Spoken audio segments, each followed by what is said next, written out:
Hello and welcome to Rotted Reviews. Today I'm going to be talking about a movie that was recommended to me by Ben Grimm, who wanted me to watch and review the 2021 film Chompy and the Girls.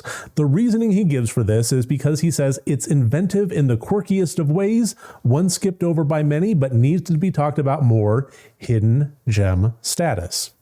If you watch my channel with any kind of regularity, you know that I love nothing more than coming across a true hidden gem. And truth be told, I had never heard of this movie before, so I went ahead and looked it up on IMDb and Letterboxd, and on both sites, it has been rated or viewed by less than 1,000 people, which in retrospect, having watched it now, is a damn shame. And I have to agree with Ben, this needs to be talked about more, or at the very least needs to be on more people's radar. This was a low budget, silly, fun time with a lot of heart. So what is Chompy and the Girls about? Well, it was written and directed by Sky Braband, and it mostly follows the character of Jackson, played by Christy St. John, as she's making a connection with the father that didn't even know that she existed, by the name of Sam, played by Steve Marvel. The whole meeting is honestly rather awkward, with Sam really not sure what Jackson's motivations are, whether he's ready to be a father even to an adult daughter, or even if Jackson is his real daughter in fact, or if maybe she's just scamming him.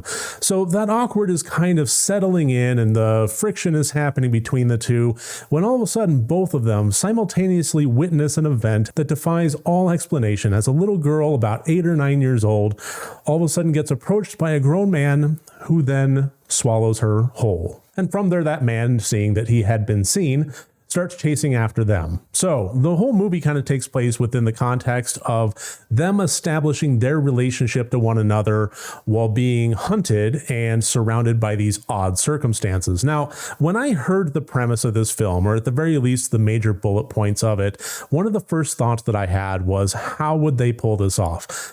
The concept of actually swallowing a whole live human being in the production value of the special effects within a small indie low budget kind of movie, I was just trying to figure out how would they actually pull this off. It seemed interesting to me, and it kind of seemed like the whole movie would hinge on the ability of the special effects crew to actually be able to execute this. And I gotta say, for all the kind of quirky, odd humor that was imbued throughout this movie, the methodology that they employed to actually make this happen on screen followed suit perfectly. It was a wild romp of a film with a wild romp of an execution of kind of an odd and difficult premise. I was genuinely sitting there not really believing what I was seeing and enjoying every moment of it. But that gets us as far as the premise, and a premise does not a movie make. So how well did Chompy and the Girls stack up as a film beyond the premise? Not bad. Not great, but not bad. The dynamics of the characters interacting with one another was a little bit low budget. The core of this movie was character centric. It was all, like I said, all about the relationships between especially Jackson and Sam, but also other characters in response to Jackson's lifestyle of distancing herself and purposefully alienating those around her. And in that level of character interaction, I would have to say that this film pulled that off fairly well. Again, not great, but not bad. A lot of the back and forth dialogue was just a bit hammy, and I guess, Ben's description of quirky fits it fairly well. It had a little bit of that low budget, slightly amateurish feel to it, especially in the dialogue.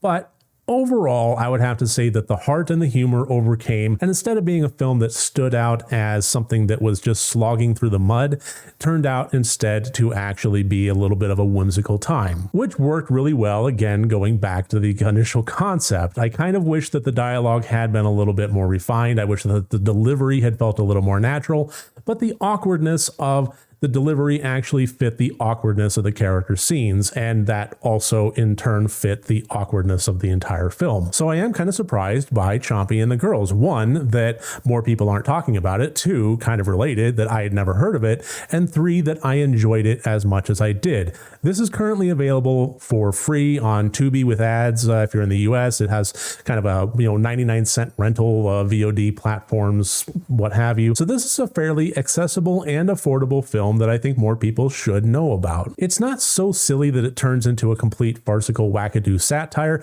but it also doesn't take itself so seriously that it can't have a little bit of fun with the ridiculousness that it's putting on screen. If I had one major complaint about it, I would have to say that I wish the characters had been fleshed out a little bit more, and as the movie progressed, it felt like everybody got settled in. Everything felt a little bit natural, and I don't know if this movie was shot sequentially. If it was, then that kind of explains it, but regardless, it did feel like the actors, the performances, and the characters did start to kind of get refined and get a little bit more gelled as the movie went on. And I kind of wish that the polish that had been there in the last half of the film was also present in the first half. But regardless, I did enjoy this one, and I do recommend it, and I'm very, very grateful to Ben recommending this one to me. So Chompy and the Girls, check it out. I do recommend. So I do hope you enjoyed this video. If you did, please click like and subscribe. And if you want to support me further, considering dropping a super thanks or joining the Patreon. We have watch parties, Discord benefits, exclusive behind the scenes videos, and more starting at only $1 a month. Link is in the description below. Give it some consideration. So thank you very much. Have a great day, everybody. And remember, next time you want to watch a horror movie, first make sure that it's good and rotted.